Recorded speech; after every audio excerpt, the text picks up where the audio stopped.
And yes, I have been able to track down the infamous voice of the Texas A&M Aggies, none other than the legendary Mr. Dave South. How you doing this day, sir? Oh, I'm thankful, and I appreciate you having us on and wanting to talk to us.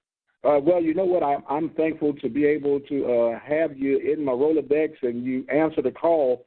And what an honor and a pleasure it is to be able to speak with a person that has put in such a yeoman's work in this world of sports broadcasting. And just for those who might not be familiar with who Mr. Dave South is, just let the listeners know how long you've been doing this, and in particular for the Aggies.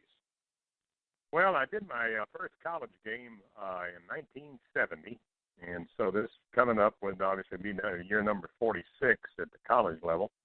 Done high school games prior to that.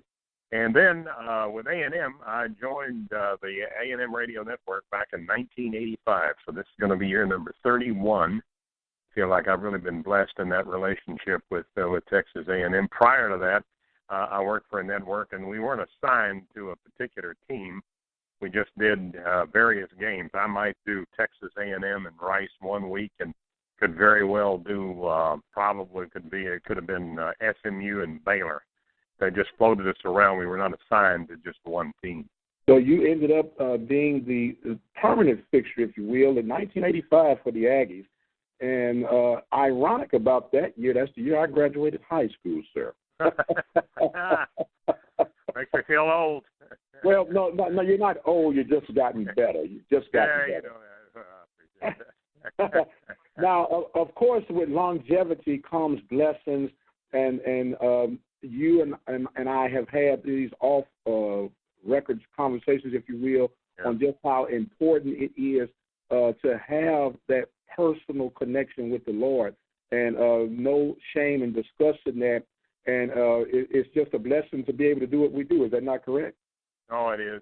You know, God has blessed me. If you could have seen the background that I came from, we didn't have a whole lot, but I never realized we didn't have a whole lot because everybody around us had about the same thing we had.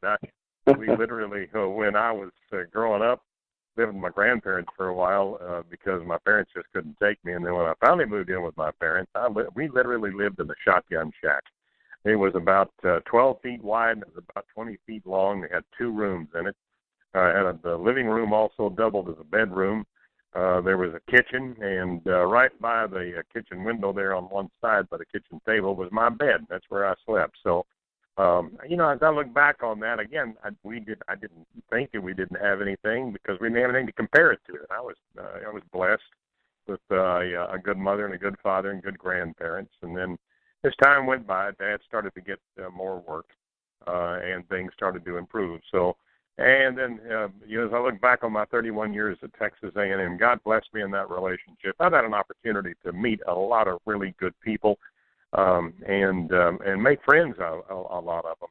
And so, you know, it has been a real blessing. You like to enjoy what you do, and God certainly has done that for me in my life because I really do enjoy what I get to do.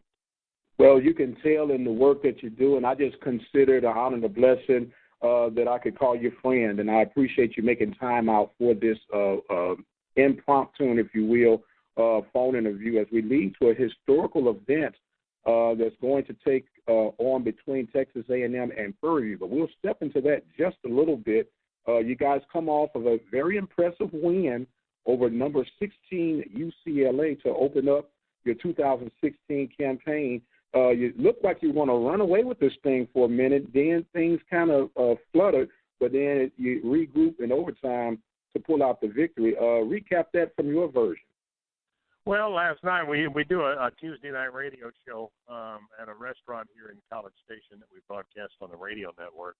And Coach Sumlin comes, and there's a good crowd there. They all come in, have a little barbecue, and enjoy some Aggie football talk. But he basically said last night, as he was talking about that fourth quarter when things started to turn a little bit, is that he felt like perhaps that we kind of put it on cruise control, that the team thought it was well in hand, and that everything was okay, and we were going to walk out of there with a double-figure win. But obviously UCLA had different thoughts on that, and they started coming back. That was a good quarterback, no doubt about it, that Rosen is likely going to be I would say, maybe a top 10 draft choice out of that first round whenever he decides to become eligible and place himself in the draft. But all of a sudden they started coming back, and we had our hands full, and we were fortunate then to win it. I think we regained our confidence and kind of had a wake-up call there when they came back and tied it. And now we got a little bit of a dogfight going on in trying to win that game. And certainly we played well in the overtime. Got down to a fourth down play. We thought we had scored on a third down play, but there was a review on it. But they could not determine whether or not our running back had, maybe it might have been Trevor on that, but anyway, whether his knee went down or not.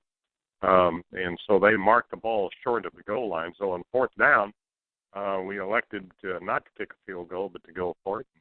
Trevor Knight, our quarterback, who's a transfer from Oklahoma, sprinted out to the left side and scored.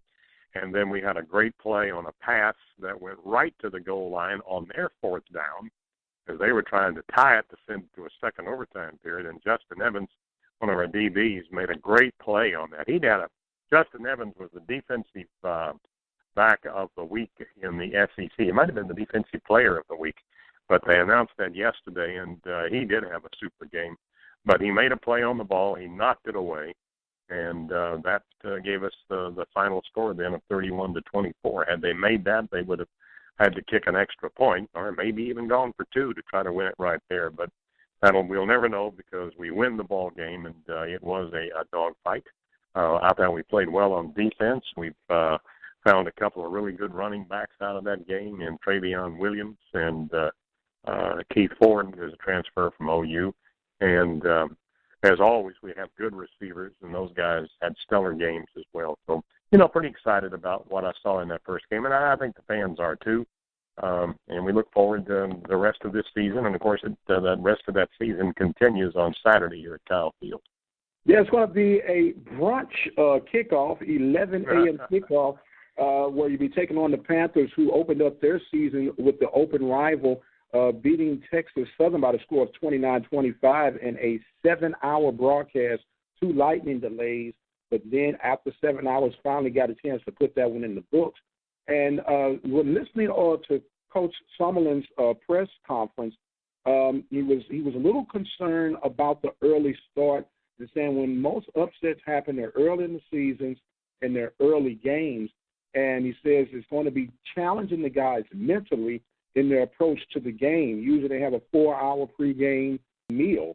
And so now things are going to be changed a little bit. With your years of experience of seeing all of this unfold, how do you see this possibly being the perfect storm for the Panthers this week? Well, and I agree with him. There was a coach that for a long time he played at Rice. Matter of fact, coached at Rice, and I think finished his career at Lamar. And that coach's name was Ray Albert. And one of the things you got to make clear is that when they give scholarships and they pay the coaches, they're serious about playing the game. And so, both teams need to be ready to play. Prairie View will come in there absolutely with nothing to lose, and they're going to be fired up. If we have any sluggishness, they'll take advantage of that, and all of a sudden at halftime you find yourself in a dogfight. And if you allow anybody that you're playing to stay in the game when you're expected to win, you let them stay in until halftime, well, they go into that locker room, and the old confidence factor really starts to go off. The coach can say, you see what we've just done in the first half, let's go back out there and repeat that in the second half, and let's play a little bit better defense, and let's see if we can win this thing. So, the early starts have loomed poorly for teams that are favored because you're getting to play at home. We like playing at Kyle Field in front of our fans. So I think we better be ready and don't let the 11 o'clock start time fool anybody and not to take Prairie View lightly, because they'll come in and they're the ambition and everything they want to win this ball game, and they'll be ready to play, and we better be ready to play too. Well, absolutely. There were 3 major upsets on last week to start off this 2016 college campaign, and Prairie View is definitely primed to try to make this one number 4. And with that being said, when historically, especially about the last 4 to 5 years, A&M has gotten off to a great start, winning their first game of the season over a top 20, 25 opponent, but then kind of starts fluttering towards the end of the season. So is it safe to assume that the jury is still kind of out on this 2016 team? I think that's true for anybody. I'm one of those people that doesn't believe in preseason polls. How can Texas not be ranked at all, and all of a sudden I think they come in at number 11 in the second week? Well, how do you figure that? I mean, if they weren't ranked at all and now you're number 11, that doesn't make sense. I don't put much stock in preseason polls. There's too many unknowns about a season. For instance, I mean, we're playing a freshman running back, Travion Williams. We've got a transfer running back in Keith Ford. We've got a transfer quarterback who's playing for the first time in, I guess they said 19 months. And so that's almost 2 years that he hasn't played. All of a sudden he's in there. But everybody's in the same boat. You've got some players that you don't know how well they're going to perform or not going to perform. Rosen's a good quarterback, but what happened to Rosen in that game is that we had him back on his heels most of the game. He was sacked 5 times and had 7 quarterback hurries. Now, he still did some things. I don't take that away from him. But he had to deal with something that he perhaps had not dealt with all of last year, and that was the pressure that we can apply to a quarterback. Last year, for the entire year, he was only sacked 14 times. Well, we sacked him 5 times in the game on Saturday. So that was instrumental and key to the way we performed. So I don't know that early in the year that you can figure anything. I think polls ought to come out when the BCS poll comes out in October. That's the first true reflection, in my opinion, of what the season's doing and what's going on. Tennessee had a struggle against, I guess it was Troy that they played. There were some other people that had struggles. I don't know. Wisconsin and LSU played there at Lambeau Field, and Wisconsin, in a tight ball game, ended up winning that one. So, anyway, what I'm saying, and just bottom line, let's play some games and let's see who's who and what's what. Now, it wouldn't be fun if you didn't have these controversial polls. Now, that's all part of the deal. Well, it's all and it's for the fans. But again, I'm going to pay attention to the BCS when it comes out in October, and the fans. That gives them something to talk about coming into the season. Now, you did make mention of what I consider to be the absolute strength of this Aggies team, and that's the defense led by that formidable defensive line. You want to go into detail about those guys up front? Yeah, I think we've got and John Chavis, who's our DC, has made the comment that these are the 2 best defensive ends in the country. You've got Deshaun Hall on one side, number 10, and you have Myles Garrett on the other side, number 15. And then you've got Harderick Walker, you've got Jacobian Henderson, you've got all of these guys out there. And there's some depth behind them. Kingsley Kiki is one of the guys they'll play up front there, and he's good. Daylon Mack is another one, so there's depth. That defensive line is good. I think, too, that our linebackers performed a little bit better than what we thought. I think those 3 linebackers that started, Richard Moore, number 7, and then we got a Alaka back with her. Alaka is back after missing most of last year. He's at that middle linebacker spot. And then on the other side, the other outside linebacker, is Sean Washington, and I think they played well. I think there's a little depth behind them as well. Claude George provides some depth there. And then in the secondary, I'm going to tell you what, they'll hit you. You better come and be ready to play, because if you're not, you're going to be, packing up and going home in a hurry, because they are. This is a good secondary, and there's depth there as well. We can play a lot of people in the second. Justin Evans, in the big week that he had, as a matter of fact, named Defensive Back of the Week out of the SEC. Speak what he brings to the table for that defensive secondary. Well, he brings he's a heads-up guy. I think he's a student of the game, and that's part of what you want. You want a guy that understands what's being taught and what's being coached, and he does that. And he's made he made 2. I guess he had 2 interceptions and made that play at the goal line. But he brings some experience back to that secondary and some leadership. Donovan Wilson's another one that's back there. Nick Harvey. Nick Harvey is another good one he's like. And Armani Watts. I kind of call him the rock cap because it reminds me of I was out hiking one time in West Texas and I saw this mountain lion. He was jumping from rock to rock, and he was after something. He was about to jump on something over there and have lunch, and Armani kind of reminds me of that rock cap because he's all over the place and he's on the prowl and he's got some prey out there he's looking for. Well, you speaking of prey and kind of leads into it. The Aggies have been almost at a loss for words, if you will, since the departure of Johnny Manziel at the quarterback's position. And with this transfer, Trevor from Oklahoma, how is this shaken out right now? And Summerlin has been known as to be a quarterback guru. How do you shape this thing since life after Manziel at the quarterback position? Well, there was some controversy at the quarterback position last year, and even the year before. We've had some folks that elected to leave, and, that's fine. If you don't want to be here, then you need to go somewhere else and play. You're either in anything that we do in life, whether it's what you and I do in working and doing these broadcasts, or it's a guy who is on a football team, or it's the guy that works, at the bank as a loan officer, and they've got certain rules to follow.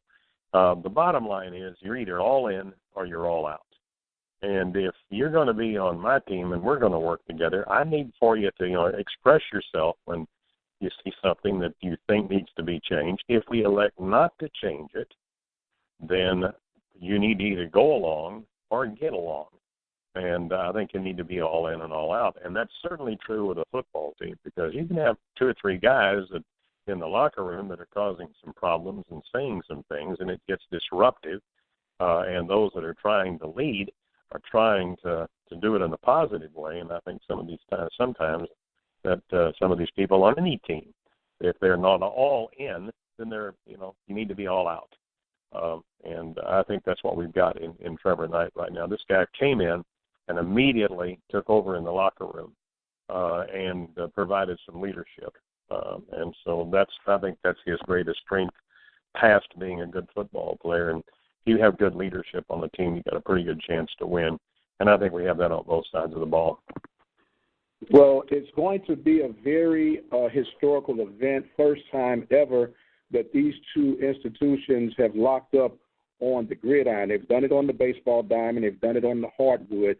But for the first time in history of the 140-year existence of both institutions, they'll get together at Kyle Stadium, or Kyle Field, I should say, home of the 12th man, as the Panthers and the Aggies will get together. Now, with you having 31 years at the helm, being the voice of the Aggies, from your vantage point, what is the impact and the significance of this meeting? Well, you know what? It's our sister school. We're all in the same system together. And I think this is kind of a celebration between both schools with the building of their new stadium down there. And obviously they had a great year last year. What, y'all win the last 7 in a row? Yes, sir. Won 8-2 overall, 9-2 if you ask Coach Simmons. Well, and I think that, from that standpoint, we played in other sports now. We played basketball. And I can't remember. I think we played some baseball down here, but that'll be our very first time to play out there on the football field. And I think it ought to be a great time of, number one, family. Let's hope that there's good sportsmanship shown on both sides. Let's also pray that there's not any injuries and that we come out of that and we shake hands and then we go forward. Both are great institutions where you can get a great education. And when the game's over, the game's over. But while the game's being played, let's go out there and support our teams. And I noticed in our media guide, I made sure that we had never played before any time. And it says first meeting. So in the future, when you go to the alphabetical order of all the schools that we have played, there will be Prairie View from 2016. And that the Aggies and the Panthers got together on the football field. So I think, we're all going to be a part of the little history since it's the first time for the first 2 there. Now, the band has been here before. I don't know how many people remember this, but when we were still in the Southwest Conference, SMU started playing football again, and they came down to Kyle Field to play a game, and they did not bring their band.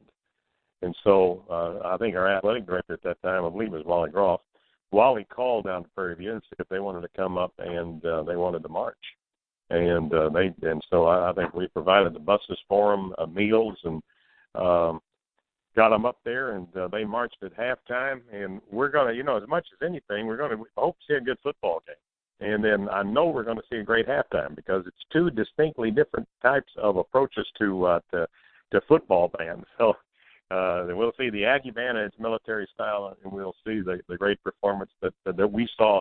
And I don't know what year it was, but we saw a tremendous performance by the Prairie View band when they came up and marched at the halftime of that SMU game. So I'm looking forward to that. Don't leave the stands at halftime. Stay out there and watch both bands.